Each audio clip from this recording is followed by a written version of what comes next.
Oh, yeah, I thought of that.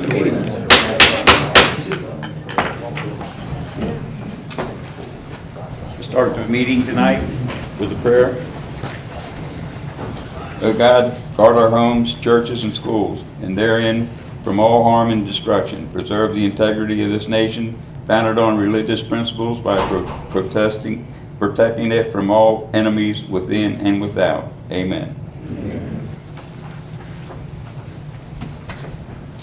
Pledge allegiance to the flag of the United States of America and to the republic for which it stands, one nation, under God, indivisible, with liberty and justice for all. Okay.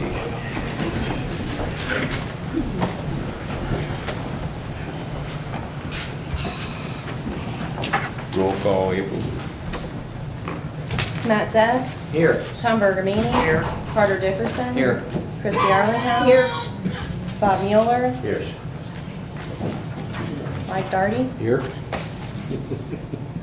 Okay. Next item is approval of the minutes, April 9th, 2018, council minutes. Need a motion to approve. I will make a motion to approve the meeting minutes of the April 9th, 2018 meeting. I'll Matt's- second. Matt's made a motion. Christie seconds. Roll call. Tom Bergamini. Yes. Carter Dickerson. Yes. Christy Arlinghouse. Yes. Mike Darty. Yes. Bob Mueller. Yes. Matt Zag. Yes. Okay. Senator McDaniels, you're up. All right, Mayor, thank you. But you got a full agenda tonight, so I won't go Yes, for we more did. than 30 minutes or so. Okay.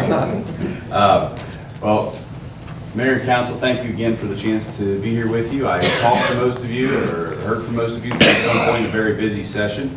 I won't belabor anything other than to say, basically, we dealt with budgets, taxes, and pensions. And so to that end, I just talk briefly about each inside of the executive branch budget. Most state agencies saw a 6.25% cut, but we were able to provide record funding for SEEK at $4,000 per pupil, while also implementing outcomes-based funding. For those of you who have worked much with higher education and NKU, you know that this is something they've long advocated for. NKU is the highest performing, lowest funded regional university in the Commonwealth. This will correct much of that disparity. We provided $20 million in each year to the University of Kentucky to study health disparities initiatives. This is important because in the last omnibus budget from Congress, there was $3.1 billion in grant money for universities to study this very thing. So this was a big request from UK. We were able to fully fund the Family Resource Youth Centers, as well as the Kentucky State Police, and increase slots for acquired brain injury and increase reimbursement rates for the supports for community living services. Those two programs serve some of the most vulnerable and needy among us who, for various reasons, simply are not able to function without a great deal of societal help. We put $2.5 million each year for pediatric cancer research and funded kinship care. Also fully funded the SEEK health insurance contribution, which prevents local districts from having to absorb additional hits from employee health insurance, while also at the same time fully funding the library per capita grant program. On the taxation side, we increased cigarette taxes by 50 cents a pack, as well as expanded sales taxes to repair, installation, and maintenance, landscaping, tanning salons, industrial laundry, small pet care, diet and weight loss centers, extended warranties, pet grooming and boarding, dry cleaning, bowling, golf, health spas, fitness centers, and limousines. Those two items, both the expansion and the increase in the cigarette tax, allowed us to do what the other items that we did, which first of all, we lowered the personal income tax rate to 5%, and that's effective January the 1st of 18. So that's actually a retroactive drop in the personal and corporate tax rate.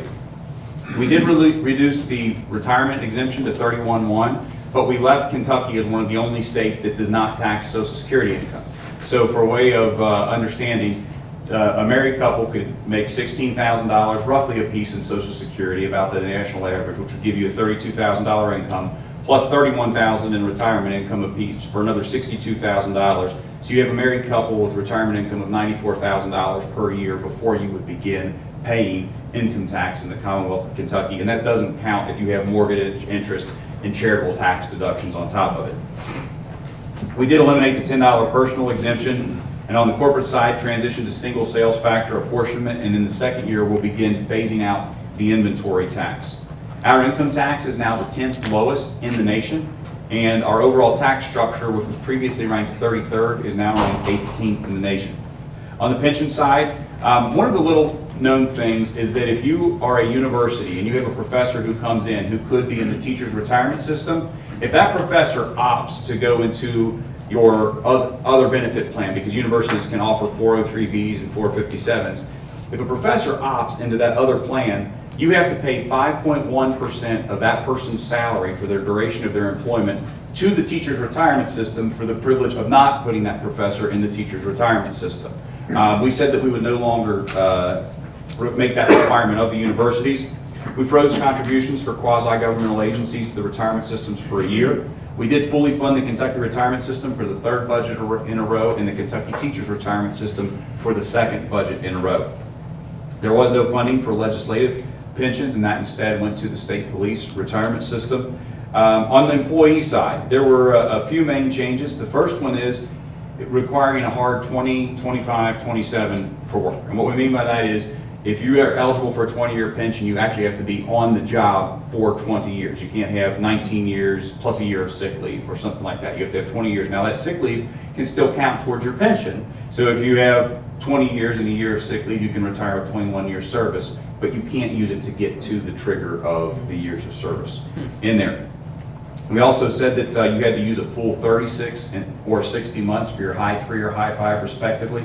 As you know right now, you can use 25 months for 3 years or 49 months for 5, depending on the system that you're in. And we said that that has to be a full 36 months or a full 60 months. We also said that you could no longer use allowances for pension calculations. Presently, the only two that are really used are uniform and gun allowances. For pension calculation, we said that you can't use allowances. It has to actually be W-2 wages moving forward. We also said that sick days are frozen in all systems as of the end of this year. You can use what you've got accumulated at the end of this year, but anything else you accumulate in the future is strictly a buyout at the end of your career. And for the retirements, KRS 03 to 08 hires, there's a 1% contribution to the retiree health plan. That's just like tiers 2 and 3 employees have right now as well. All future teachers will be in a hybrid cash balance plan. And I've gotten a lot of questions about this. What does that mean? 10% of the employee's salary will go to their pension, 6% of their salary will come from the Commonwealth to their pension, and 2% of their salary will come from the local school district for a total contribution to the pension system of 18%. And that will remain in the Kentucky Teachers Retirement System. I've had a lot of questions about whether the system is closing. It is not. This is still a Social Security replacement plan under the purvey of the Teachers Retirement System. We did match all school construction nickels, and one of our big priorities was also for trying to help facilitate school resource officers ending up in schools. So to that end, what we said was you can enter into contracts with the Kentucky State Police for off-duty troopers to provide security. Prior to this, troopers were not allowed secondary employment like this. And the second thing we said is if you hire a retired police officer, you do not have to pay their pension health insurance contribution, as is the case right now. On public safety, we allowed the county police department to hire retirees like all other departments. We said that there would be no private prisons. That we did raises for social workers as well as state lab technicians. We also increased reimbursement rates for private child care agencies. And these are the folks that house for us some of the most difficult to place foster children. So in our region, we have the Children's Home of Northern Kentucky. We've got DCCH as well as Holly Hill that house some of those kids. They haven't seen reimbursement rate increases since about 2000, while the complexity of their mission has increased dramatically in that time. House Bill 1 did major reform to foster and adoptive systems, and we also created additional crimes for gang recruitment. Now, to me, the big sleeper issue of this session was House Bill 373, because it deals with a very changing reality of modern community services and law enforcement, and that is body cameras, and what is and isn't subject to open records requests. And what House Bill 373 said was footage from inside people's homes, sexual assaults, nudity, involving children is no longer subject to open records requests. It's still there for prosecutorial and law enforcement purposes, but you just can't get those kinds of things via open records request. On economic development, we preserved the historic preservation tax credit and said the fee in lieu of program had to be offered from Fish and Wildlife to all counties, or all 120 counties. Right now, we can only get it in Northern Kentucky from NKU. Under local government, We phased in the 12% or the pension increase, no more than 12% per year. I know this was a big deal for your council and for councils across the Commonwealth. We said that that will increase by no more than 12% per year. We changed the PVA fee structure for use of data by cities and counties, modernized the state workers' compensation system through House Bill 2. Senate Bill 88 prohibited unfunded mandates on cities. And finally, something we've all been working collectively on for a long time, we changed the publication requirements. It only applies to counties with a population greater than 90,000 in the last census, which is all that I really care about. So what it says is now you no longer will have to publish your full audit, your full job posting, on and on and on. You can simply say, City of Crescent Springs has had an audit. You can go to our website to view it. And then you leave it on your website for a year, and you now meet the publication requirements. On the road fund, the big two things that we will see are there was a lot of money for paving on I-275. There will be about $19 million worth over the course of the biennium, and there's also $30 million going for additional work on the Brent Spence Bridge, as well as miscellaneous other projects, some of which I think our county staff will be touching on here in a minute.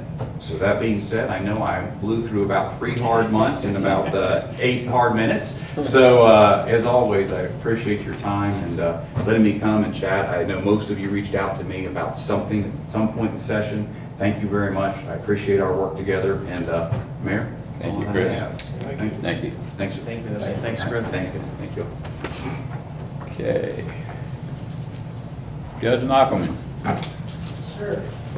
Good evening, everyone. Well, it's nice to follow Chris, and you can see that all the hard work he does with his team, so how grateful I am to have Senator McDaniel in Frankfurt doing all the good work. So before you leave, thank you. He's fantastic.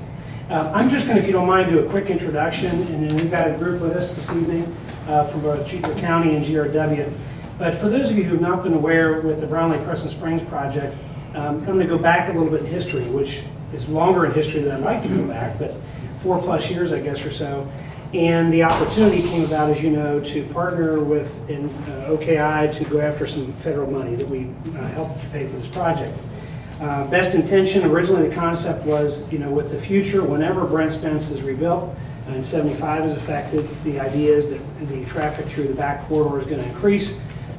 Safety is always an issue. We know the road, the condition that it was in 5 years ago. We know that it continues to deteriorate. What are the options? So an engineering evaluation was done. Some estimates were presented, and we went after the application to obtain through OKI for some federal funds. 80/20 project. Well, as you know, we received the first approval for the first part of the project. And as things have evolved, GRW has ended up being the engineering firm who's taken charge of the project. There's a lot of little nuances along the way, but ultimately a couple of key things. A, the county, we've been unanimous in supporting the project since day one. As you know, we've had to need to partner with those entities along the route, both City of Crescent Springs and Fort Mitchell, with the contribution to be added to it. The other part of it is the fact that the estimates were far lower than anybody expected at the very beginning. You guys can speak to the real number, but it's not quite twice as much, but it's 70–80% higher than we expected. Why is that? We've got the creek, you've got the hills, we've got the issue of the access points to the other roads, far greater needs than we ever thought of at the beginning. But that's life. I mean, we all deal with projects like this, and this is an unprecedented project for Kenton County in particular. Along the way, as we've gone and worked with OKI, they've been very supportive of what was needed to be done to get the majority of the project completed. And we've partnered with OKI, especially partnered with the state, and I know we can chat a little bit about that here this evening, about the issue of transfer of the road. Nick can speak to that a little bit. But I wanted just to really look at this and say, okay, well, the original concepts had us doing more straightening of the road, higher retaining walls. With that comes increased speed, and I'll touch on that in a second, and also the opportunity to possibly put roundabouts. All of those things have had to be reevaluated and scaled to a level that is something we can fit within the budget. In particular, a real big takeaway is a lot of residents have talked to me, and as you know, I'm a resident of Crescent Springs, so my neighbors ask me about every other day, hey, when's the darn road going to get finished, or when are we going to see some dirt moving? And the issue has been, roundabouts are expensive, and it also takes a lot of right-of-way to put them in correctly. Number two is that we've also realized that there was more straightening out of that road we would do something I don't think anybody really wants, and that is increased speed. I know I've driven down and up the road for now 18 years or what have you. Plenty of times I've driven too fast. And in reality, the more straightening out, the faster any of us are going to go. So for public safety, I think it's smart to keep it in a very similar line that the engineers have kept it at this point. The other side of it is that by not straightening everything out, they're able to reduce the size of these retaining walls and solves the problems that we are long-term going to have, which is the slides, the issue of the creek. We don't want don't want the road to go into the creek, et cetera. And the other key factor is we're going to have that multi-use path all the way from the bottom all the way up the top to Home Depot. And so some really great work's been done. It's taken far longer than we would like. We've obviously have some drawings. I'm going to let actually Nick Hendricks, our county engineer, public works director, speak to some of the details, then he can correct me where I misspoke, that's what their job is. Just know that we are continuing the partnership, and the additional cost, by the way, that has come along, we have budgeted those into the county dollars so that there is additional dollars that we're going to have to be once everything's settled in. But all three commissioners have committed that we're going to make sure that we get this project done with you. I do want to speak to the other issue, and it's the issue of the flipping of the roads or swapping of the roads, and Nick can speak to a little bit of this. We are wanting to have the state take long-term control of this road. Number one is they're going to get a new road once it's all finished, which is a big selling point to them. But it's also a maintenance issue that we want to make sure that I can tell you that what we're going to do is let's assume we wave the wand and the road is all finished, state is complete ownership of it and control of it. We are going to continue to make sure that we don't have the issue we ran into this winter where the state was required for snow removal and ice and salt. The mayor and George have been on the spot with us since the moment that we realized that the level of service was not what we would have liked to have seen. We've been in very good, strong communication with the state, and as we hit this next winter, we're going to make darn sure that that doesn't occur. It's a little bit of a test. I think everybody probably on council at one time, if you said as a city and the county going to take care of roads better than the state, especially a quasi-connector road, we'd all realize the city and the counties are just going to do a better job of it because the state's going to focus on bigger roads. But we're going to make sure that that's solved long-term.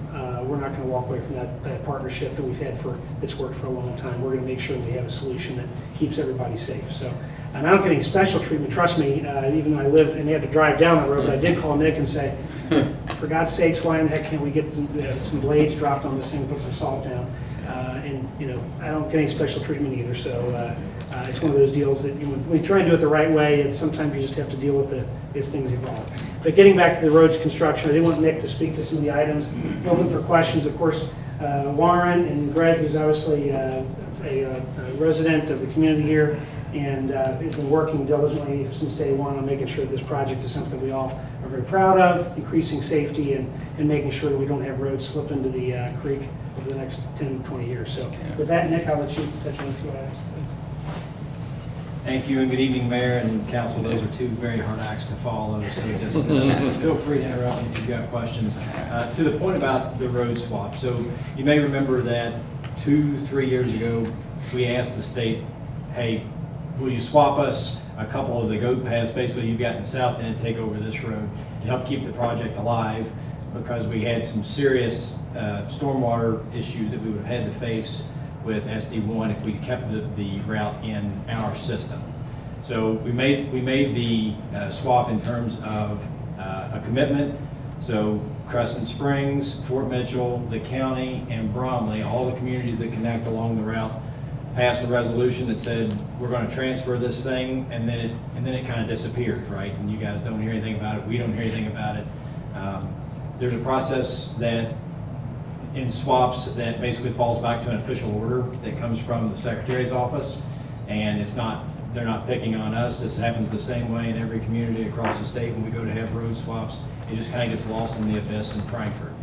There's been some back and forth about when the swap should take place, even if we got the official order tomorrow. We're still working through those issues with the state. We hope that they will take it over the minute that the official order comes through. As you know, this past winter, as the judge mentioned, we did execute an agreement with the state for them to handle snow and ice. We handled snow and ice on their routes in the south end. It did not work as favorably as we'd want, but I did want to thank Dewey and his crews for helping us out when we made the call. What was the other point? Just some general updates on the project. So there hasn't been as much movement out on the road as the judge mentioned as we would like. But we are moving in the right direction. Geotechnical work, exploration, you guys have probably been impacted by it if you've driven the road this spring. All of that field work has been completed, and Geotechnology, formerly Thielen, has indicated that we'll get the reports, the preliminary reports in mid-June, with hopefully some finalization there early mid-fall.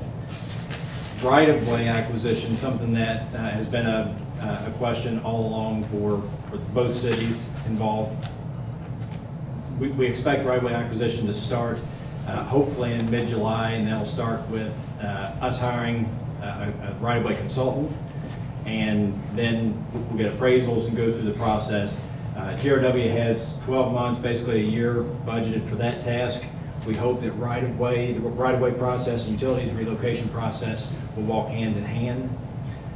If our schedule today holds, and we don't have a real reason to see why it wouldn't, we've got a construction letting in December of 2019, which means that we'll probably see shovels in the ground in the spring of 20. One of the questions that we got at Fort Mitchell when we went to present was, how's the thing going to be built? Are you going to close the whole road? Are we going to close it in pieces? Are you going to try to maintain traffic? And while we don't have the hard and fast answer today, more than likely from what GRW has looked at, it'll probably be built in two pieces. So the upper half will probably be closed off ultimately.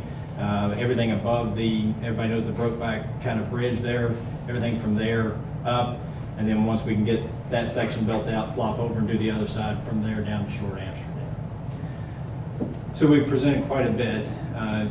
What questions can I answer? That means the road is closed.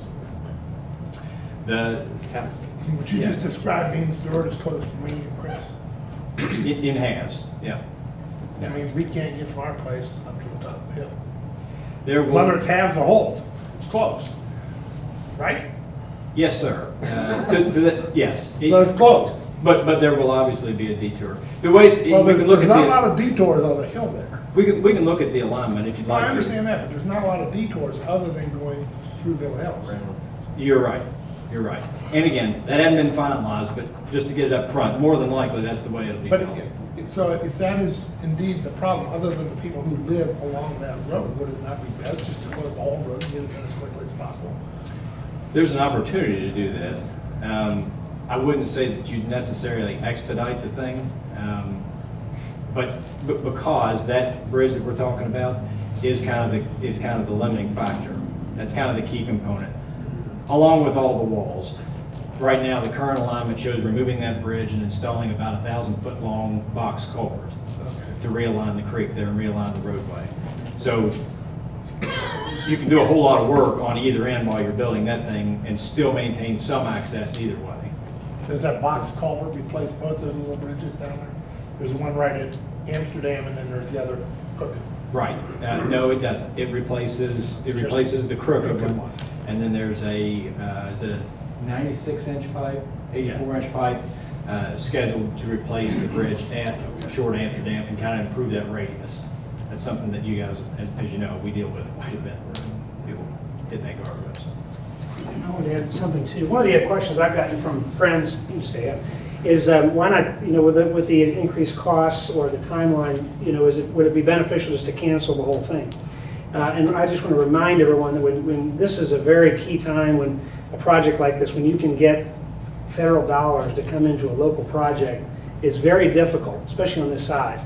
And no matter what happens, when we're all, I'll be out of politics and, maybe retired, and if we did nothing and this thing falls apart, the idea is that road eventually is going to have to be done. You're going to have to take care of the drainage, you have to take care of this, the slides, the hillsides, et cetera, and we know the bridges that are always a problem.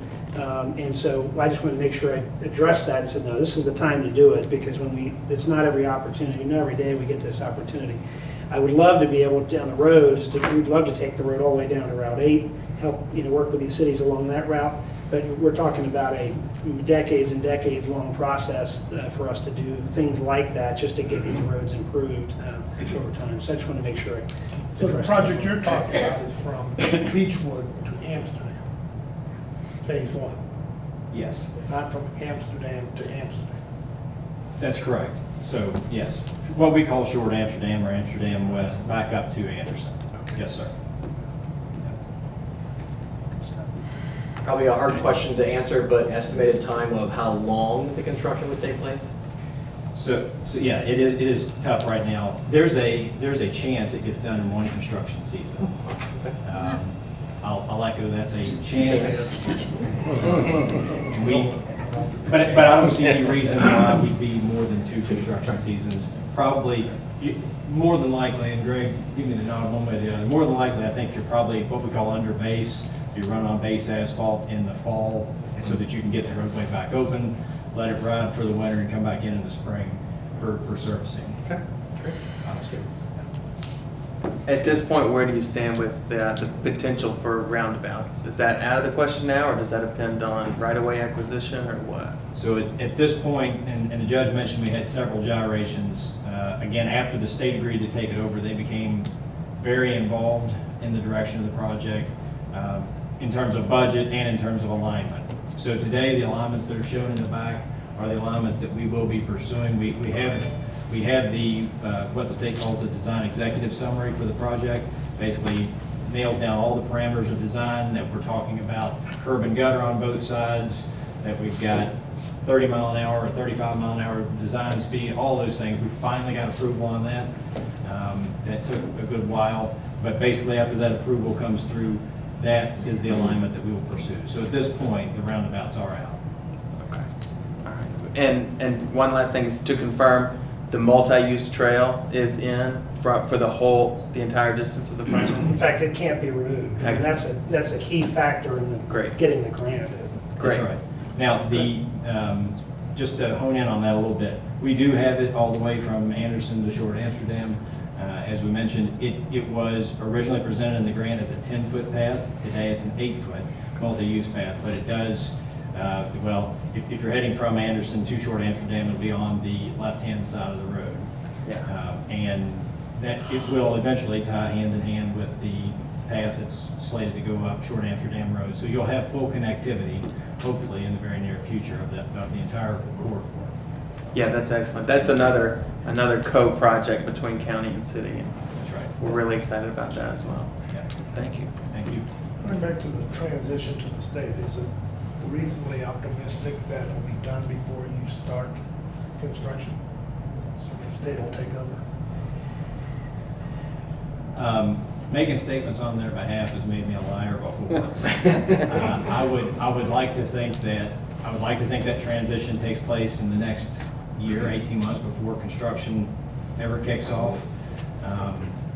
For all of us to clean up all processes, but I wouldn't make that statement. Is there anything we can do to help expedite that?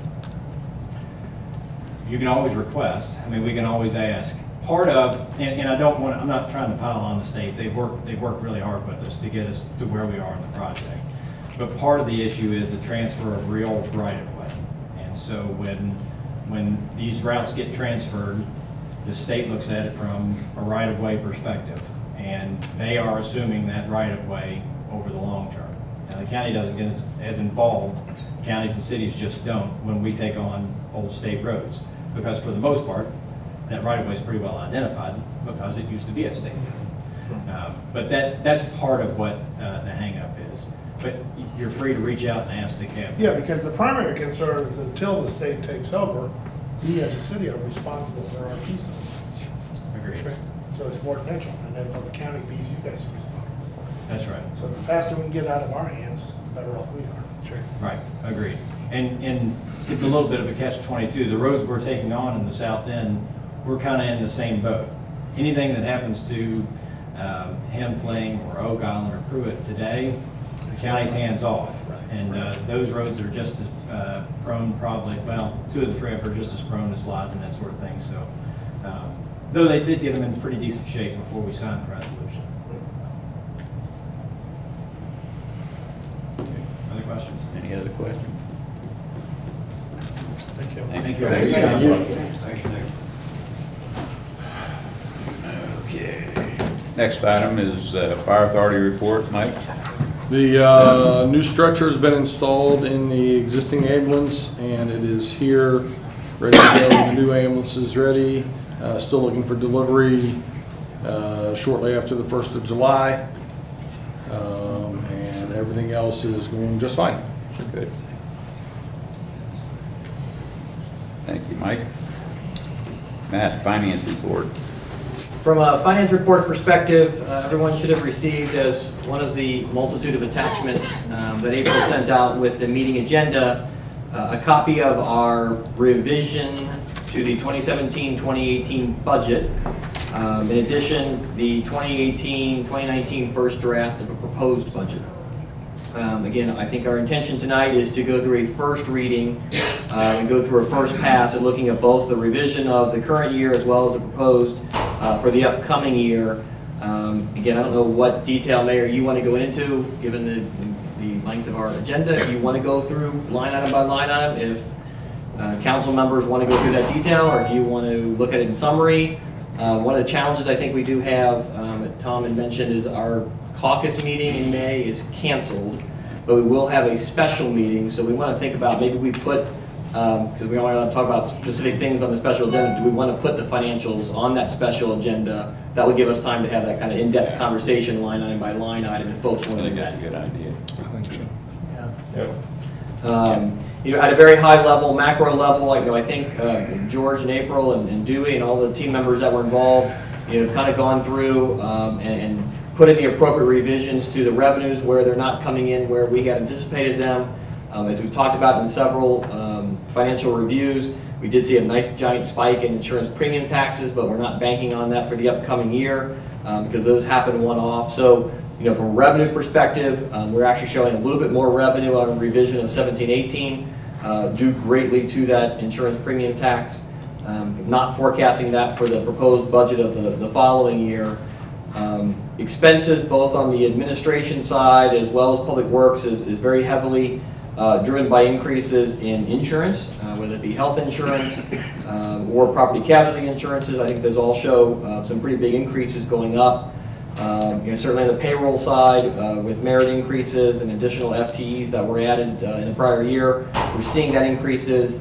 And then the other increased expenses really are kind of the projects. So bathroom projects, new equipment that has to be purchased, et cetera. So all told, we're kind of looking at a revision of the 17-18 year of having a shortfall of about $239,000, forecasting the 18-19 budget to be a shortfall of about $157,000. So obviously not showing giant surpluses, so we have to continue to be conscious, or have a good conscience about what expenses we're doing to make sure that we're being good stewards of the funds for the citizens.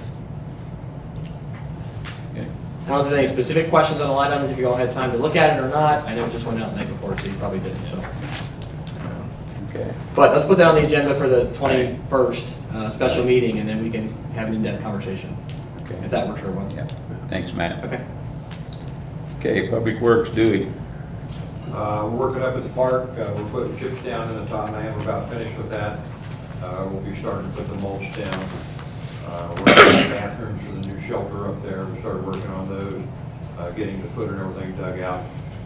We changed out all the banners throughout the city to the spring banners. We're starting to cut the grass throughout the city, keeping our catch basins clean, cleaning up, cutting the landscaping back right now, and getting with Rip on working on some of the streets, see what kind of work we want to do on the streets and crack sealing and stuff on those for this year. That's it. Okay. Thanks, Dewey. Next up, City Administrator, Rick. The only thing I have to PDS. report is we're moving forward with our restroom grant in the park. We've had to have some drawings done of the actual restrooms, get the engineering seals on it, make application for the permits. We're in the process of almost have that completed. It should be ready tomorrow, the plans. The set of plans for the reserves of Meadowwood, the new subdivision that's going back off Sierra and the Eubanks property are in the council chambers on the table if you'd like to review those. I believe you saw my email this morning that I sent out on those. Outside of that, we've been busy with some 2 stage ones. Sparta Development, Anchor, we've been meeting with everybody, trying to get everything worked out. And we're at the point where Andy from PDS is ready to make the presentations for the stage ones for 3 Springs and also for Anchor. And I'll turn it over to him. Well, thank you, George. Thank you, Mayor, Council members. I'm happy to be here tonight. My name is Andy Pradakovich with Planning Development Services. It looks like we may have had some sort of battery issue with the laptop, so unfortunately I don't have what I had actually planned on having for you tonight, but I will just kind of go through some of the, I guess, the more overarching details of the project. So the first project is a stage 1 development plan for along Buttermilk Pike. It is an approximate area of 2.9 acres. It is directly adjacent to the Walgreens and the bank there. It consists of a total of 7 parcels extending from Buttermilk Pike all the way back to Ireland Avenue. There are some existing commercial and office uses on the site. The submitted development plan, and like I said, I'm sorry, I don't really have that for you right now, but the submitted development plan indicates an 11,800 square foot building. The building will consist of 2 restaurants and 2 retail spaces. The larger restaurant will have also a drive-through. There are provisions for 133 off-street parking spaces on the site. Access to the site will be from Buttermilk Pike via 3/4 intersection, which means that you'll be able to turn left in, let's see if I get this right in and left in and right out. So that's why it's 3/4. You won't be able to make that left turn across the across Buttermilk Pike. The stage 1 development plan did show a future access point to the property to the, I guess it would be the southeast of the site in question, and we'll get to talking about those access points here in a minute. Let me see if there's anything else. Pedestrian connectivity. There were interior pedestrian access points to within the development, also connecting to the existing sidewalks along Buttermilk Pike. And let's see, we got this up and running here, so let's see if this pops up now. And this will probably make a lot more sense then. But in general, the Planning Commission, they did review this at their, I believe that was their April Planning Commission meeting. And then, it was the May Planning Commission meeting. And they did send this to the to the city with a favorable recommendation. Now, I'm sorry, just real quick, April, it says it's locked. So let's see if there's any. I clicked on it, and we'll see if it comes up. Great, it just came up. We might be making some progress here.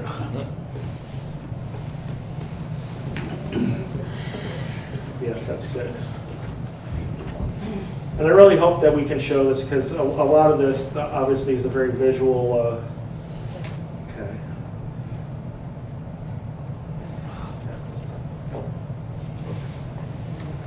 Okay. We'll share this and then we'll see some magic hopefully happen. Great. So let me pull this up real quick. So I'm not going to go through everything that I just went through, but in general, so this is the site, just to provide context, and we can come back if there's any questions. So this is the development plan. It is, like I said, approximately 2.9 acres. Thank you. Let's see what else we got. So these two, in there's 11,800 square foot building there. There are 2 tenants that will be restaurants identified in blue. And as I mentioned, just to orient yourself, Buttermilk Pike's on the left and the island's on the right. So The large restaurant space that's at the top there will have the drive-through. And then in red there, that's going to be the retail space. So there's going to be 2 separate retail establishments. That is the location of the drive-through. Entrance, as I said, that's the 3/4 entrance off of Buttermilk Pike. There will be 2 entrances off of Ireland Avenue as well. This is the interior pedestrian network, so you see that's connecting to the existing sidewalk along Buttermilk Pike, and it is tying into the existing sidewalk along Ireland Avenue there. This is the future cross connection that was shown on the Stage 1 plan. We do have a Stage 2 plan that we're currently reviewing at this point. There are additional cross connections, but at this point, I don't want to get too confused with what the Stage 1 plan is showing and what the Stage 2 plan is showing, because we're going to discuss that next week. So as I mentioned, the Planning Commission recommended favorably. They found that this does meet the requirements of the zoning ordinance. There are 2 issues, however, that don't meet the requirements of the zoning ordinance unless if they're approved through a development agreement, which I understand and I've seen a draft of that the developer is working with the city on. But that is the specific, the drive-through, that can't be allowed unless if it's within the development agreement, and the setback. So the setback from Buttermilk Pike is approximately 112 feet.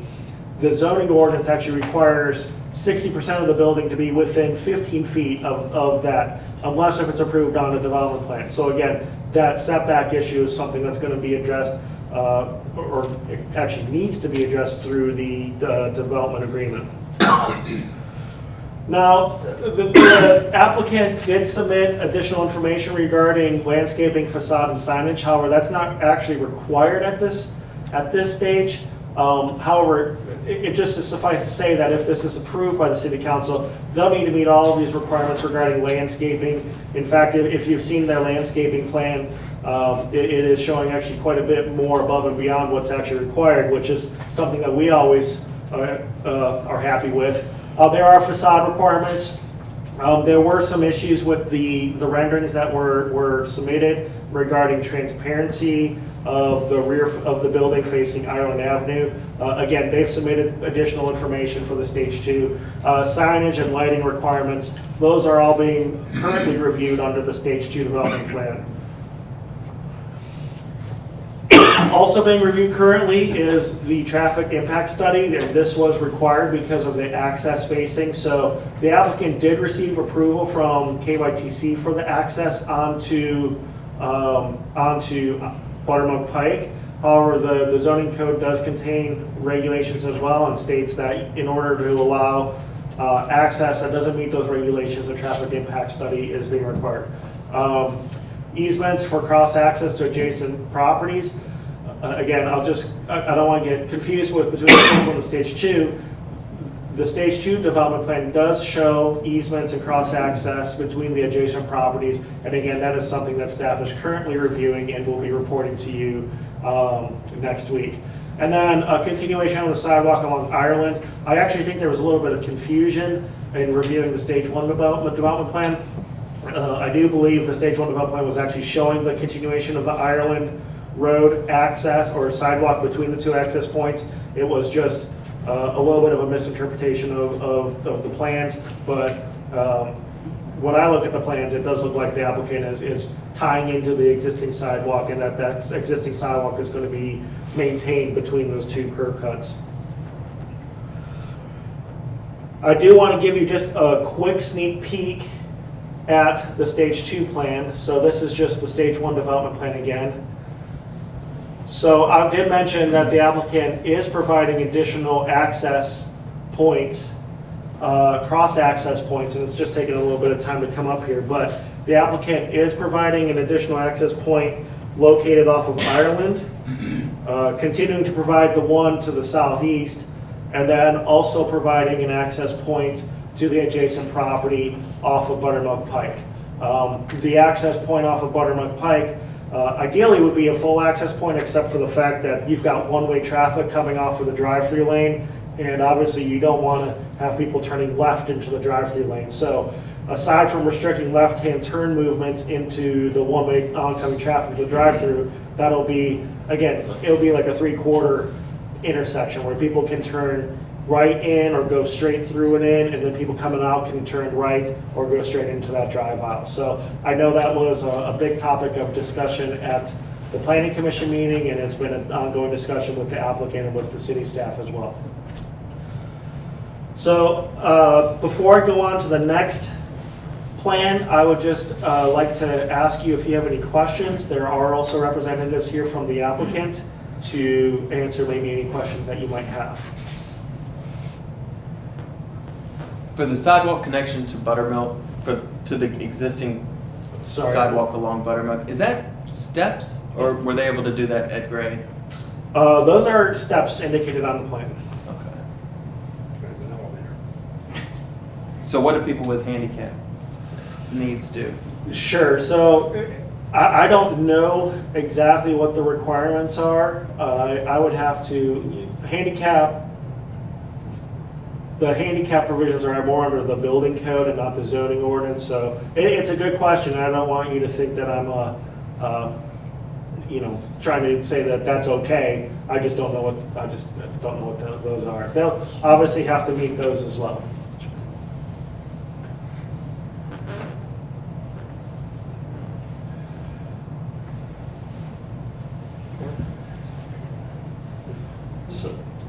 So, okay, I don't hear any more. Like I said, there is actually a lot more detail to this plan, which we'll go over next week when we review the stage 2 plan regarding all of that information that I talked about. So stay tuned for more. There might be a question for you. Oh, Sorry. I have a question. Sure. Andy, on the cross-access coming off Buttermilk, coming in for the existing property owners, can you still come in off Buttermilk and turn left into our potential development? yes. Okay, so left in, left, straight out, Right. right out, Right. and then also, okay, straight out, come across, and then Just not left out, because Just that's left all out. one-way traffic coming towards. Same exactly thing we talked about. exactly. Okay, that's a clarification. And that will be shown next week on the stage 2 development plan when we review that for the council. That's great. I appreciate the work in that area because that's going to facilitate our development. Now we can move forward and present our stage 1 development plan. Okay. I just want to clarify, if there's going to be a customer turning right off of Buttermilk into the development, are they going to be allowed to turn left Yes. and into the cross-access? Yes. Okay, thank you, appreciate it. Any questions for the applicant while we're on this? Okay. The second stage 1 development plan, and we'll wait for this to catch up here, but it is a stage 1 development plan on Anderson Road, across the street from the Home Depot. And I'll have an image of that here in just a second. So the entire area, while this is thinking, here we go. It'll pop up there in hopefully just a minute, but the entire area is 2.12 acres. It is located at the intersection of Lynn Street and Anderson Road. For those of you familiar with the area, Lynn Street is actually a paper street. There it is. Lynn Street is actually a paper street within unincorporated Kenton County that kind of separates this property from the adjacent apartment complex. However, it's still dedicated right away. It's still shown, and it's still there, at least on the maps. It's still there. As I mentioned, this is directly across from the Home Depot, so it's going to be kind of hard. But this is where the Empire Buffet is. This is the rear entrance to the site, the Home Depot, that shopping center right about here. And so this is going to be lighting up directly across the street from that.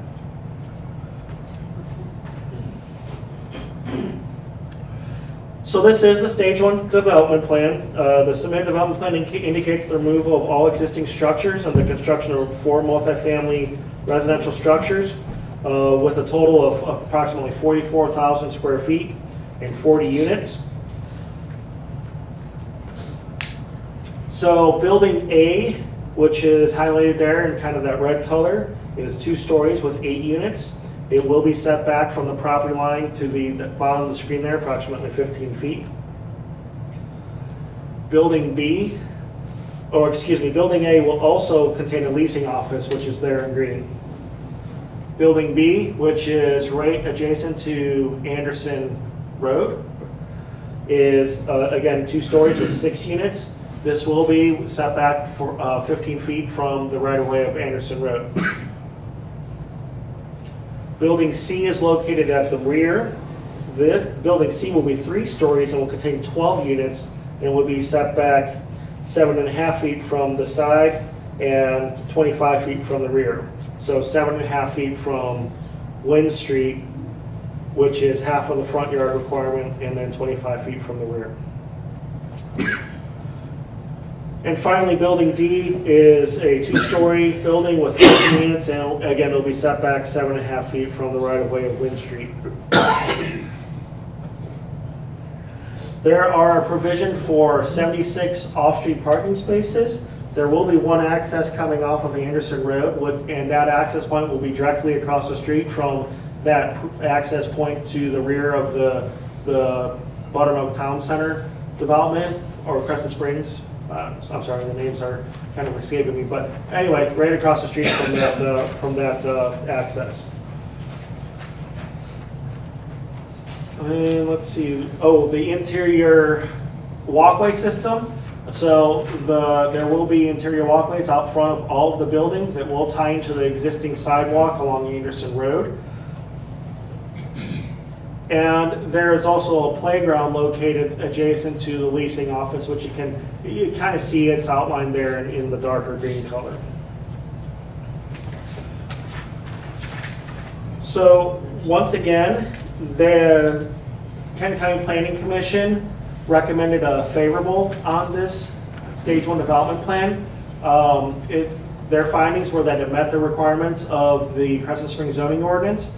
They did note, though, that convenient pedestrian connections need to be made between the adjacent developments.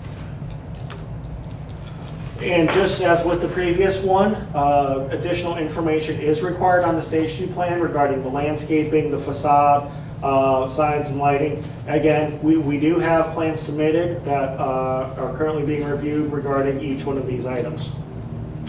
Regarding the connection to the adjacent property, what is specifically being recommended by the Planning Commission is a connection adjacent to building, Building C, towards the rear of the property right here, if you can see where my mouse is. And then another connection in this area closer to the playground. The area adjacent to this currently has a single multifamily building on it. So obviously for a period of time, those access points won't really be connecting to anything. But the goal of the zone is obviously once that gets developed, that it all connects in with this development as well. So folks don't have to walk a really long distance just to basically end up a few feet away from where they started. Again, I'll be happy to answer any questions, and again, I do believe that there are some folks representing this application here in the audience. If you have Andy, any can you go questions. back to the aerial photo? Sure. It'll be just a minute while I... So I'm trying to determine what's behind the 3-story building. Nothing. I didn't think so. I think that's an accurate statement. Yeah, I think that Harris ends short. of that Actually, building. I'm sorry, it looks like there is actually a multifamily building back there. There is a building. Yeah. Can the connection go there? So you're talking about maybe in this area here, you don't see it up there on the screen yet, but in this area here and kind of going to the You rear. have a connection going that way Yeah. as well as to the side. Because if you're up towards the front, you're going into grass. Sure.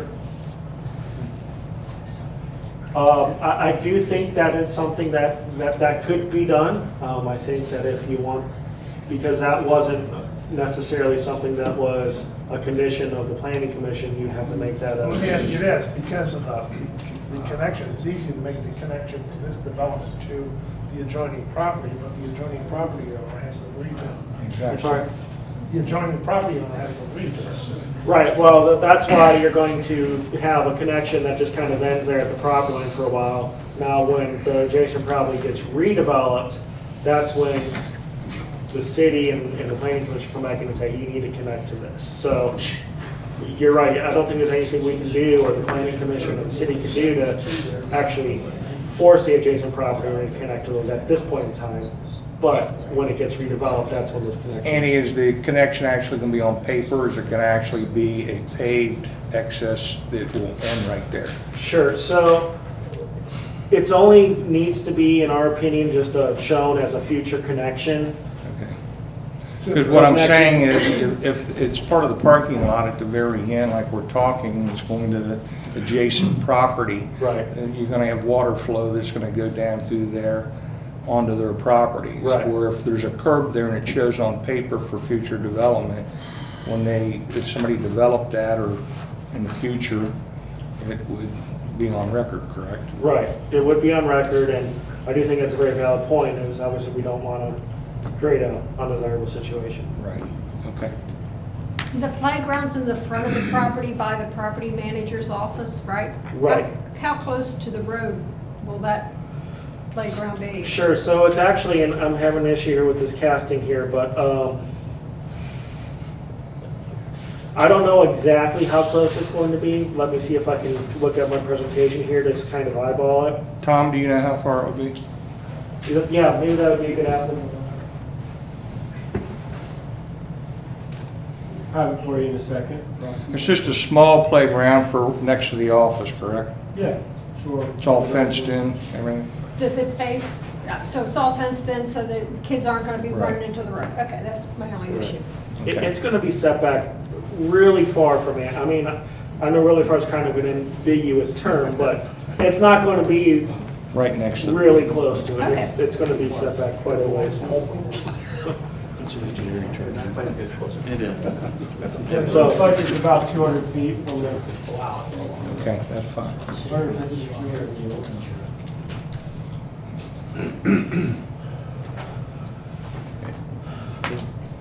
Okay, well, if you don't have any questions, as with the previous one, I'll be back here next week with a lot more detail on this for the stage 2 plan.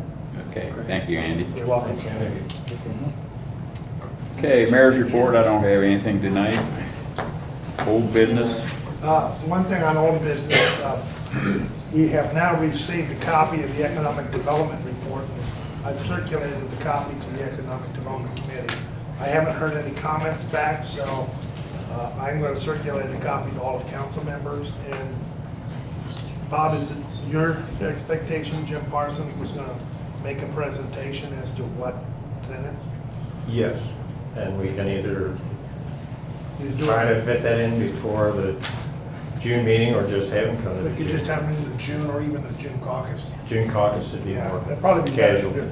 Probably be doing better for June caucus, so I'll circulate a copy of that report. okay.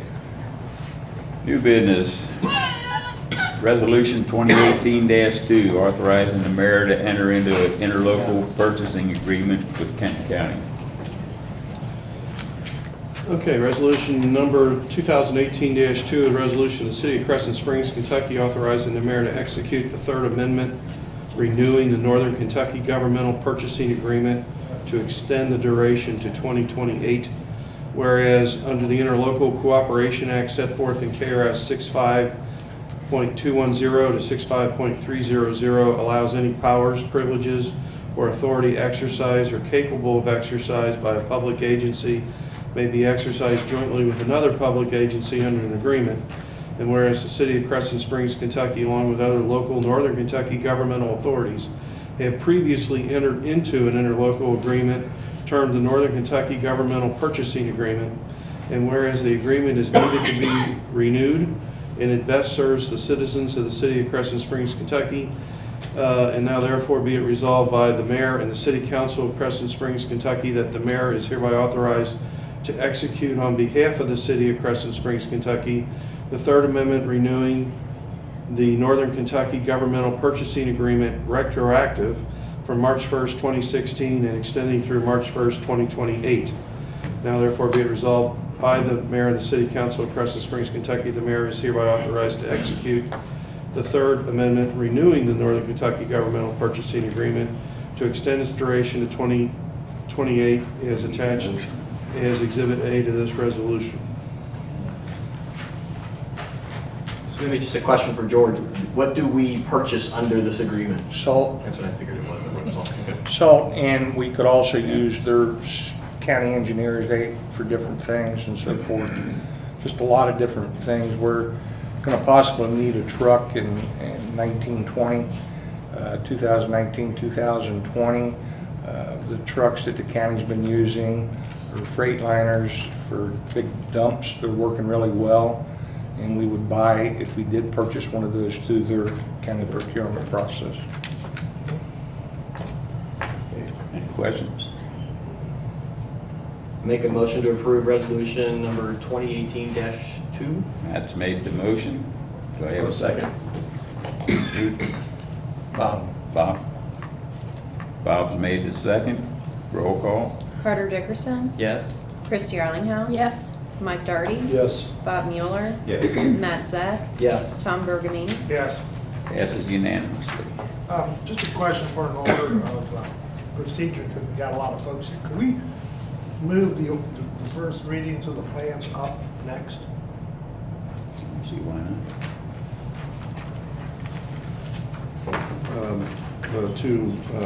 The stage one. development- Stage one plan. Sure. Okay. Next item will be ordinance 2018-3, first reading of the Three Springs Stage 1 plan. Ordinance number 2018-3, an ordinance of the city of Crescent Springs, Kentucky, approving Stage 1 development plan for Three Springs Townhomes LP, an area consisting of approximately 2.12 acres located between Lynn Street and Queen City Avenue and across from Crest Avenue, approximately 930 feet northeast of Buttermilk Pike in Crescent Springs, Kentucky. Whereas Three Springs Townhomes LP, on behalf of the estate of Ignace and Helen Winterberg, filed an application for review and approval of a Stage 1, it says Stage 1, I'll change that, development plan for property located at 2404 Anderson Road, an area consisting of approximately 2.12 acres located between Lynn Street and Queen City Avenue and across from Crest Avenue, approximately 930 feet northeast of Buttermilk Pike in Crescent Springs, Kentucky. And said Stage 1 development plan is located within the MLU 2 Mixed Loan Use 2 zone by Crescent Springs zoning ordinance, in which the applicant proposes to construct a 40-unit multifamily development. And whereas Planning and Development Services of Kenton County, PDS, has reviewed the application and recommended approval to the Kenton County Planning Commission, and said request having been heard by the Kenton County Planning Commission, who approved the proposed Stage 1 development plan, and said report is attached as Exhibit A and incorporated herein by reference. Now therefore be it ordained by the City of Crescent Springs, Kentucky as follows. Section 1, that the Stage 1 development plan submitted by Three Springs Townhomes LP on behalf of the estate of Ignace and Helen Winterberg is hereby approved as set forth in the attached Exhibit A and incorporated herein by reference. Section 2, this ordinance is hereby ordered to be published by summary. Any questions or comments? Call for a motion? No. First reading. Oh, first, I'm sorry. First, That's okay. All right. Next item is ordinance 2018-4, first reading of Anchor Stage 1 plan. Ordinance number 2018-4, an ordinance of the City of Crescent Springs, Kentucky, approving Stage 1 development plan for properties located at 615 and 621 Ireland Avenue and 616, 618, 620, and 626 Buttermilk Pike, an area of approximately 2.9 acres located between Buttermilk Pike and Ireland Avenue, between Anderson Road to the southeast and Harris Street to the northwest, approximately 450 feet northwest of Anderson Road in Crescent Springs, Kentucky.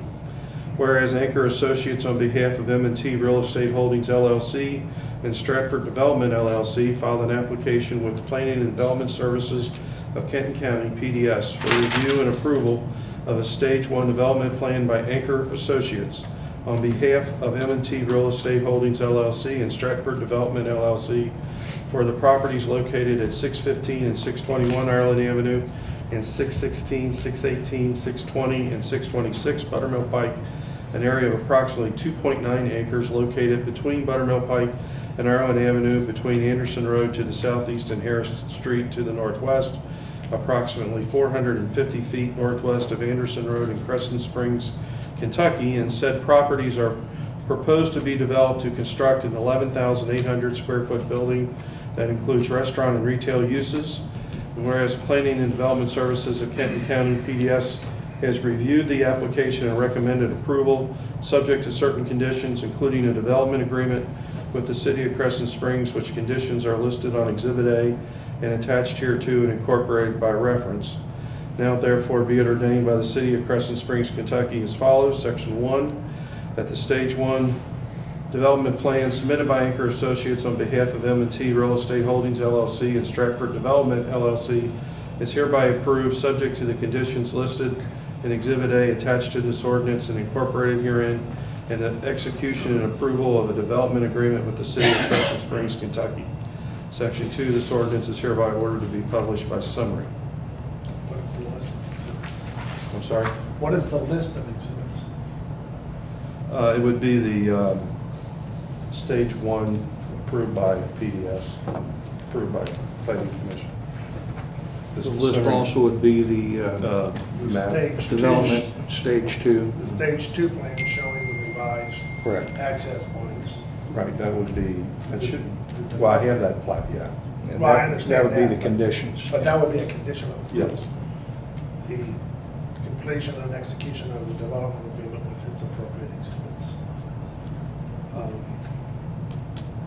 think that's about it. I just have a question. Mike, you read it, and I don't know if you caught it on the fly, but the address of the 6198 that you read as 618?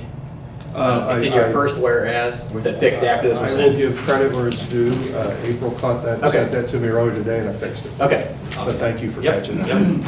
I was impressed if you made that adjustment on the fly. That was pretty impressive. So. You know, I reread these things about 3 times, and you still miss these darn numbers. It's really embarrassing. Okay. So the first reading does cover, as we've indicated, does cover what we all anticipate to be in Stage 2. Correct. Okay.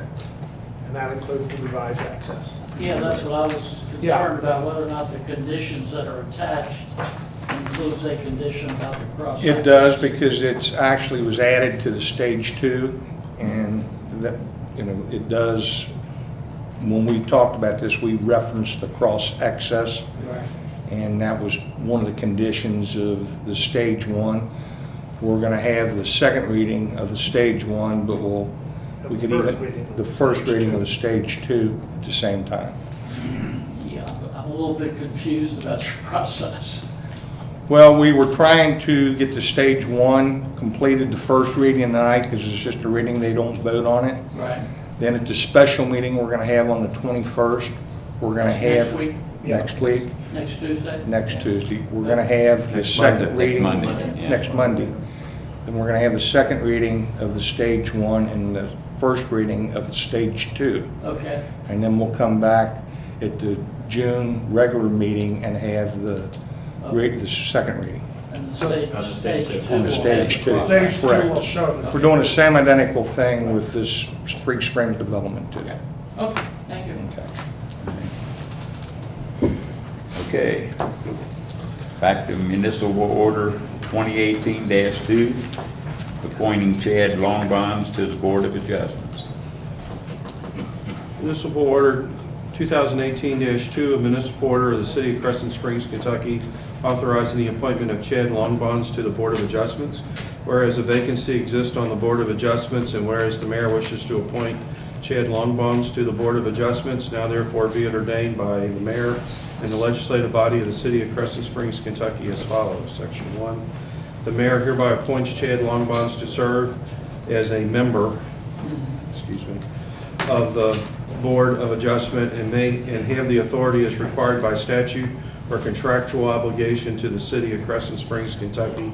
And said appointment is hereby approved, and the mayor by his signature does hereby appoint Chad Longbonds to the Board of Adjustment to the extent required by law. The council of the city of Crescent Springs, Kentucky does hereby approve the appointment of Chad Longbonds to serve on the Board of Adjustment for a term ending December 31st, 2018. Section 2, the appointment approved herein is for the unexpired term to expire on December 31st, 2018, shall continue until the successor is thereafter appointed and/or approved. Non-elected officers shall continue unless removed as provided in KRS 83A.080. Section 3, the foregoing member has such duties, obligations, rights, and privileges as provided by ordinance and the laws of the city of Crescent Springs, Kentucky, the Commonwealth of Kentucky, and the United States of America, and as provided by contracts requiring city participation. Any questions or comments? I should know this, but I don't. Who is Chad replacing? Hey, Mike Grunfeld. Mike Grunfeld. I knew we talked about it, I just can't remember the name. And then we'll probably take nominations in December for another replacement, unless Chad decides he wants to be. It's a Okay. 4-year term. 4-year term. Right. You say 4-year sentence or 4-year Yeah, term? sentence. Okay. Okay, have a motion? I move to adopt municipal order 2018-2. Mike's made a motion, we have a second. I'll second. Christie, second. Roll call? Christie Arlinghouse, Yes. Mike Darty, Yes. Bob Mueller, Yes. Matt Zach, Yes. Tom Bergamini, Yes. Carter Dickerson. Yes. Passes unanimously. Next item is municipal order 2018-3, authorizing George Ripberger to file a zoning text amendment to the MLU2 zone. Municipal Order 2018-3, a municipal order of the City of Crescent Springs, Kentucky, authorizing the city administrator, George Ripberger, to file a zoning text amendment to the MLU-2 zone to allow areas of less than 2 acres to be developed within the MLU2 zone. Whereas certain properties located between Buttermilk Pike and Ireland are in the process of being developed, said properties being fully contained within the MLU2 zone, and whereas adjoining parcels of less than 2 acres that adjoin said parcels to be developed need to be zoned to allow further development for the benefit of the residents of the city of Crescent Springs, Kentucky. And whereas the current restrictions of the MLU2 zone do not provide for development of a site that is less than 2 acres, and whereas the city believes it is in the best interest of its residents to allow adjoining parcels to be zoned through a text amendment to allow further development provided they adjoin a parcel that meets all other requirements of the MLU2 zone. Now therefore be it ordained by the mayor and the city council of the city of Crescent Springs, Kentucky as follows. Section 1, the city administrator, George Ripberger, is hereby authorized to make an application for a text amendment to section 10.24 and other sections if necessary to the Kenton County Planning Commission in order to allow areas of less than 2 acres to be developed within the MLU2 zone. Okay, any questions or comments? Just a point of clarification for everybody. With the proposed development of the lots along Buttermilk, as you saw in the stage 1 plan, there's a small piece at the corner of Ireland, and for lack of a better term, we'll call it the Walgreens Passway, that's about 1/4 of an acre. At the corner of Harris and Ireland, that little parcel is not going to be subject to the Weber development. Across the street on Harris, there are 5 lots, which when combined is 2 acres. That would mean that if somebody's going to develop that, they would have to acquire all 5 lots. If one of those property owners holds out, that means they can't develop it. The only other piece that's undeveloped in that MLU2 zone will be that parcel of land that's adjacent to the Three Springs development that isn't an apartment building. That I believe is correct me if I'm wrong, 1.6 acres? 1.6. So, as I understand the text amendment would be to remove that 2-acre requirement for all the parcels within the ML2 zone, or just parcels adjacent to what we're trying to It develop? would be parcels adjacent to approved development lots. For example, if Three Strings puts their property in and that lot's adjacent to Right, it and it that- doesn't meet it, it could be part of it. So effectively, what we are Right. doing is just picking up Right.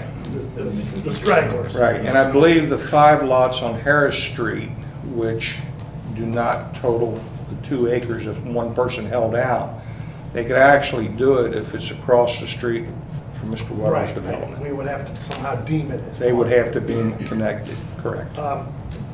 It also begs the question, and this came up in the development agreements that we've done for the MLU2 zone. By the development agreements, we did some restrictions of uses. There's been some objection or question as to whether or not we can or should restrict that use. Should we not include those prohibited uses now? Or there's a catch-all provision in the MLU2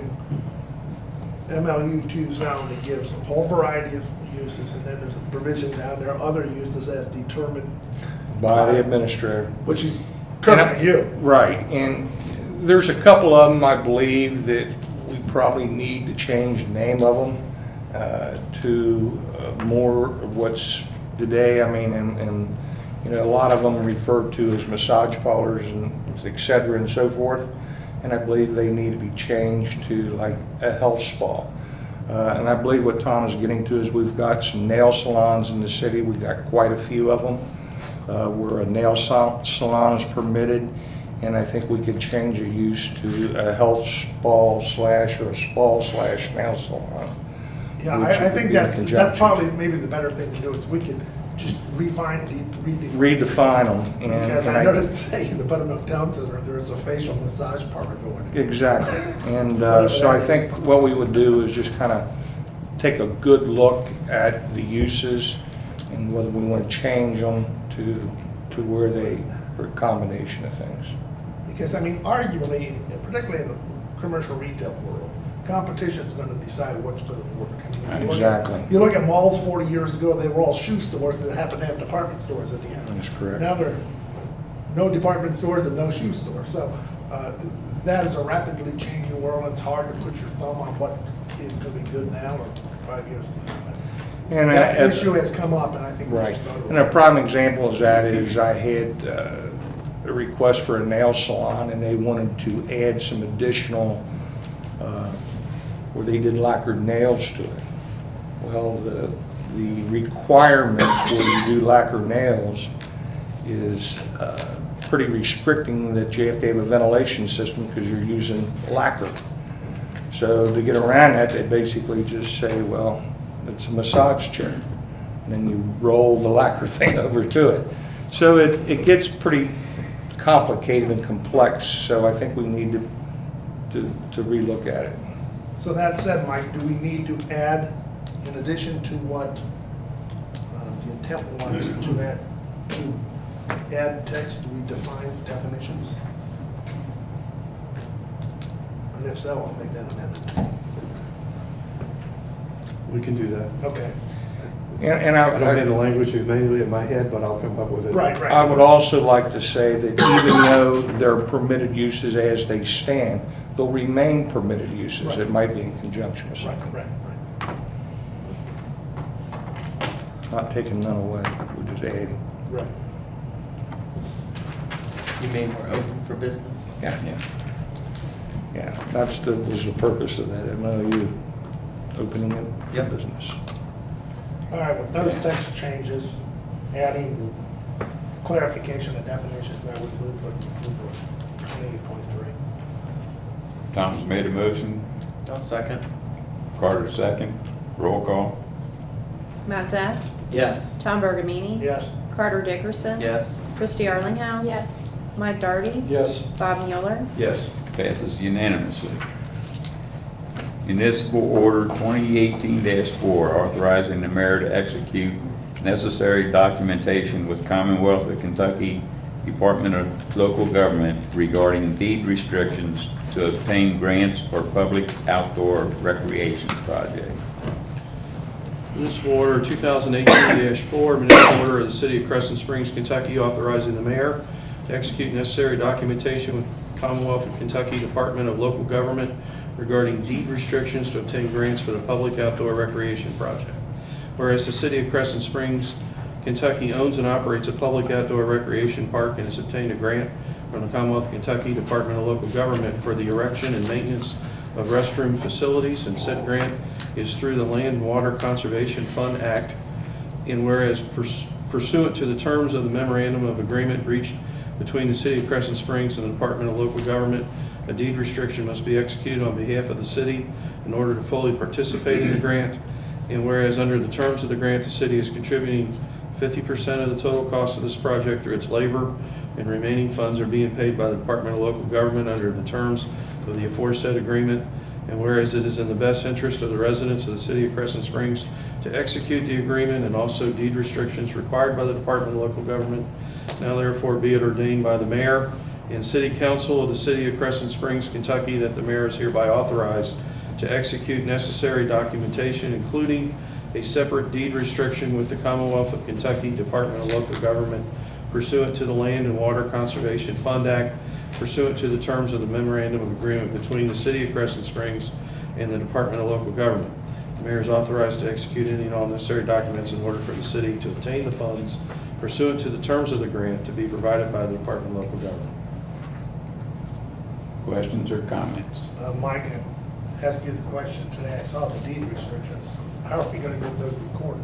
Just as a separate document? I looked through the clerk's records, what I did look online, and I don't see where something has been recorded heretofore.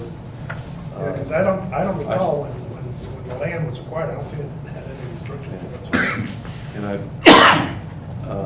I would think it'd have to be. When we applied for the National Trail Grant to put the trails in originally, they required the same thing. Well, could we do this? Could we not do a transaction to convey the park back to ourselves with the deed restrictions?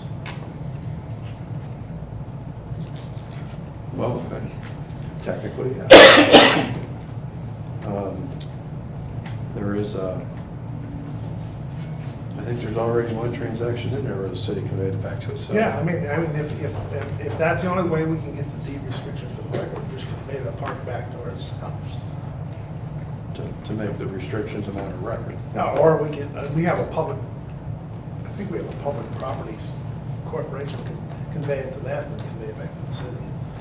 No transfer tax. And then we did the same thing when we put the trail grant in, because this was a national trail. Is the restrictions though of record? That's the question. Good question.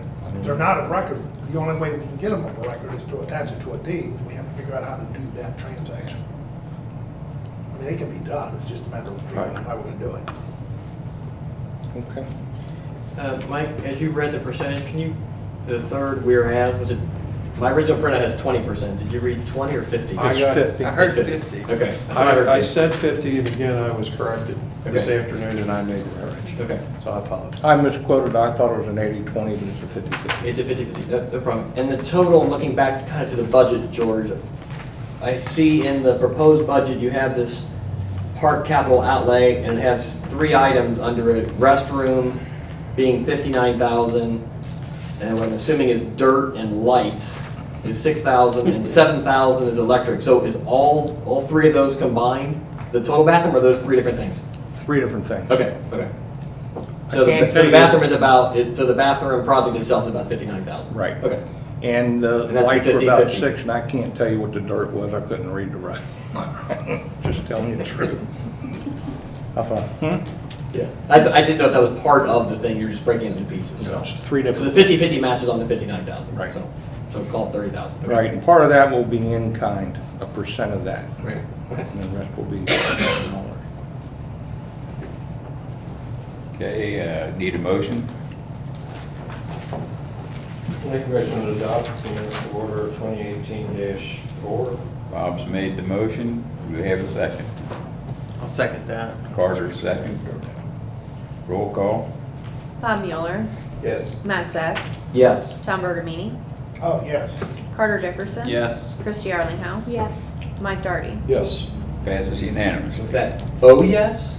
Or oh yes? That's what I was asking. Okay, the next item is municipal order 2018-5, authorizing the mayor to appoint Robert Mueller and George Ripberger to the Villa Hills Safety Committee. Definitely need some discussion on this one. Municipal Order 2018-5, a municipal order of the City of Crescent Springs, Kentucky, authorizing the mayor to appoint Robert Mueller and George Ripberger to the Villa Hills Safety Committee. Whereas the City of Villa Hills and the City of Crescent Springs have entered into an interlocal agreement granting police services commencing on or about June 27, 2018. And whereas pursuant to the terms of that agreement, the City of Crescent Springs is able to make 2 appointments to the Safety Committee of the City of Villa Hills. And whereas the mayor deems the appointment of Robert Mueller, City Council member, and George Ripberger, City Administrator, necessary, I should say to serve, scratching, on the Safety Committee. Now therefore be it ordained by the mayor and the City Council of the City of Crescent Springs, Kentucky, that the mayor is hereby authorized to appoint Robert Mueller and George Ripberger, the representatives of the City of Crescent Springs, Kentucky, to the Safety Committee for the City of Villa Hills. Questions or comments? First question, where's the status of the contract? I thought it was supposed to be approved by the local government office. It has been. It's been recorded. You haven't seen a copy?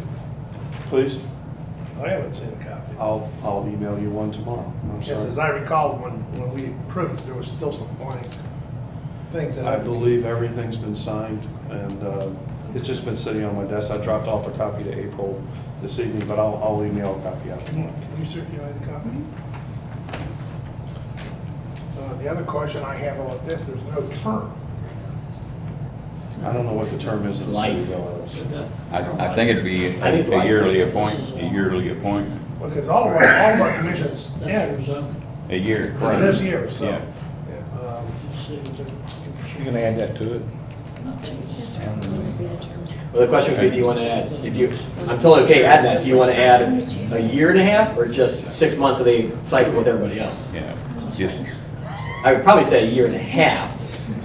Or did you say they all generally end 12/31? Yeah. All All of men our, on all of our 31st. appointments, when we do a commission at the beginning of the year. Right? like, for I'm with you. instance, Yep, we with Chad, rattle through which all is- for finance committee, we rattle. Unless they have a specific term, which Right. is doesn't, they all end December 31st. So the question then would be, do they want to do 6 months or do a year and a half? Also keep in mind that that's not our committee, it's Villa Hills. It's their committee. right. Well, That was gonna be my question, do they know what they're getting?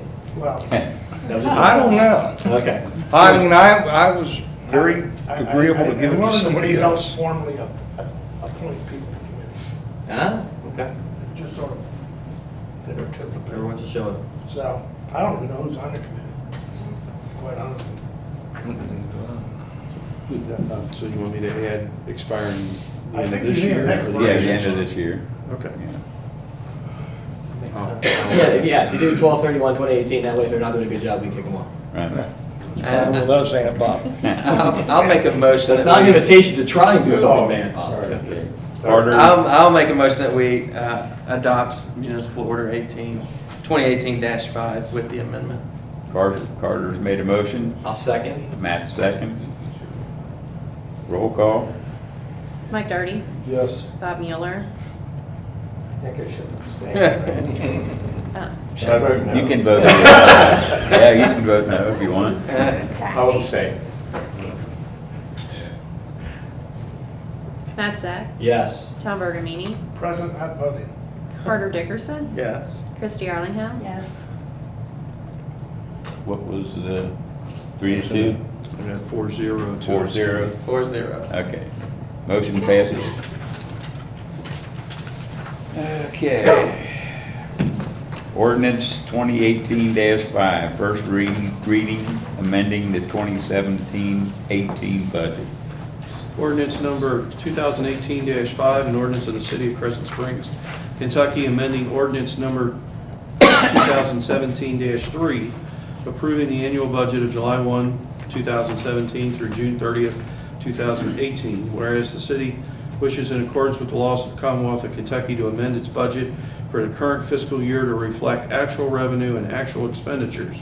And whereas the city has previously enacted ordinance 2017-3, adopting an annual budget for the fiscal year July 1, 2017 through June 30th, 2018, now therefore be it ordained by the City Council of the City of Crescent Springs, Kentucky, Section 1, that the annual budget for the fiscal year beginning July 1, 2017 and ending June 30th, 2018, which was originally adopted as ordinance 2017-3, is hereby amended as shown on the attached Exhibit A, which is incorporated herein by reference as if fully set forth. Section 2, the invalidity of any section of this ordinance shall not affect the validity of any other section. Okay. Ordinance 2018-6, first reading, adopting 2018-2019 budget. An ordinance of the City of Crescent Springs, Kentucky, adopting the annual budget for the fiscal year July 1, 2018 through June 30th, 2019 by estimating revenues and resources and appropriating funds for the operation of city government. Whereas an annual budget proposal and message has been prepared and delivered to City Council, and whereas the City Council has reviewed said budget proposal and made the necessary modifications, now therefore be it ordained by the City Council of the City of Crescent Springs, Kentucky, Section 1, that the annual budget for the fiscal year beginning July 1, 2018 and ending June 30th, 2019 is hereby adopted as attached hereto as Exhibit A and incorporated herein by reference as if fully set forth. Section 2, this ordinance shall become effective July 1st, 2018. Section 3, the invalidity of any section of this ordinance shall not affect the validity of any other section. Okay. Does anybody have any other comments they'd like to bring up or make a motion to adjourn? one more. Actually, one more. Oh, I didn't get that bit. Okay. Ordinance 2018-7. I haven't read enough. Hidden ordinance. 2018-7, first reading, adoption of Code of Ordinances Supplement 2018 S27. Ordinance 2018-7, an ordinance of the City of Crescent Springs, Kentucky, adopting the 2018 S27 supplement from American Legal Publishing Corporation of Cincinnati, Ohio, of the Code of Ordinances to the City of Crescent Springs, Kentucky. Whereas the City of Crescent Springs, Kentucky is contracted to have its Code of Ordinances supplemented by all ordinances of a general nature enacted since the last prior supplement to the Code of Ordinances up through Ordinance 2017-14, which was enacted on January 8, 2018. And whereas American Legal Publishing Corporation has completed the revision of the ordinances known as 2018 S-27 supplement. Now therefore be it ordained by the City of Crescent Springs, Kentucky, Section 1, that this 2018 S-27 supplement to the Code of Ordinances of the City of Crescent Springs, Kentucky be and the same is hereby adopted by reference as if set forth in its entirety. Section 2, that this ordinance shall take effect and be in full force from and after its date of passage, approval, and publication according to law. Section 3, all ordinances are part of ordinances and conflict herewith to the extent of such conflict are hereby repealed. And I corrected this from an earlier one too, if you have that. I went on the wrong dates, basically. I apologize. Okay. Not a comment specifically about that ordinance, but from an update that Senator McDaniel gave us, the changing of the publications is a significant impact. I'm surprised I hadn't heard about that. So that will save us as a city a lot of money. So that was good news to hear. So that'll save us a lot. I had not heard that before. Hey, Mayor. Yes. Like, as I emailed everybody last night, there was an incident at the park, not necessarily an incident, but a complaint that was brought to my attention, and the resident asked that I bring it up tonight. She says that when they rent at Shelter 3 and they set up small bands, they set up PA systems and that, they can't even sit outside in their backyard because of the noise. And she's wondering if there's a way to limit Shelter 3 to have no PAs, no band set up or anything like that, because of the noise that she hears. Yeah, that wasn't the only problem. I mean, they. Oh, there was parking issues, there was a lot of The entrance to the issues. park was blocked, and And they they used the soccer field, which that's not in the rental agreement that uses the soccer field. What is the current noise ordinance in the city? Well, the problem is you gotta have somebody that's gonna enforce the ordinances. We have none out here, 4th of July. The police were called, and I believe it was being monitored by Dewey on his phone to see if, when they arrived. He said they showed up and they left, but we have no indication that they talked to anybody or anything. So we don't know what happened. But we do know that the group that had that will probably not be permitted to get it next year because they're blocking the roadway using the soccer field. And this is not the first time. But going back to what her complaint was, no PA, no music, it's kind of hard to do that when you're renting the shelter. This is the first complaint that I've had or heard reference that shelter where loud music's concerned. So I think I wouldn't condemn everybody based on the actions of the people that were there this weekend. A lot of things. My only complaint is their PA system is better than ours. Can we borrow their PA system for our event? She actually made the comment that when we have an event there, she can't hear us. I know. Yeah. So I can hear from my house. And I'm 7 And miles away also, from we took a lot of the honeysuckle out. Believe it or not, that does buffer some of the sound. And I had a gentleman ask me when we put the restrooms up. I'm waiting in the car, I'm going to. Oh, don't worry. When we put the restrooms up. I know exactly where we took honeysuckle. Yeah. Don't worry. Anyway, where we put the restrooms up, if we were to put any screenage in there. And I said, you know, it'd be nice if we could put screenage all the way down through there. And eventually, someday, we probably will get a lot of plantings down through there. But right now, it's just, you know, I hate to really limit the music to that shelter when we've had one major violation, which we can probably prevent from happening in the future. Of course, this seems to be the same group that we had a problem with the year before. So we've had music in that shelter before. Yes. Yes. So And we they haven't just- had a problem. Just started complaining since the land's been cleared. Well, not. She said that the land clearing really played no, Okay. Okay. played no effect on her. She says it's, the more we rent that shelter and the more they provide themselves entertainment, be it a PA system, be it bands, it's becoming Or more. just a lot of people. And also could be timing, Yeah. right? They could have been out of town Well, last year, that's that weekend. That's so. another thing. It usually limited to the shelter of 75 to 80 people. The estimate. Situation like that where I you could have dance to more the people, music. could you not make more shelters available? That way they could. Well, they were using the main shelter too. Too? Yeah, nobody Well, else that's what could you get can into reserve, to right? use the main Wow. shelter. They had the main shelter and shelter 3. The main shelter is not subject to weather. Right. I guess what you could arguably do in in the unique circumstance where that many people show up for one event, they want to rent a shelter, we could arguably temporary rent too. Shelter 2, And said, yeah. if you're playing music, put it out there. But they said there was only gonna be 75 or 80 people there. It's just that 75 or 80 people brought their friends. Yeah, yeah. And they've done that in the past. I believe Matt had some issues with it a year or so ago. It's an annual event. The same, It's an the annual same It's group. event. It's the same group. Same group. This is twice now, so we need to I mean, they had a take full that into band, consideration. cheerleaders. Wow.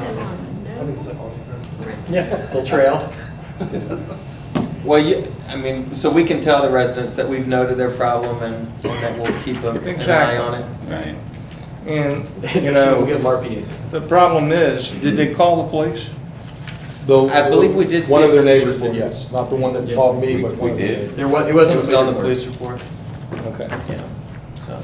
Well, To your point, it didn't really say what they did, it just said they arrived there and that there was a large crowd, but it didn't say who they spoke with or what they did about it. right.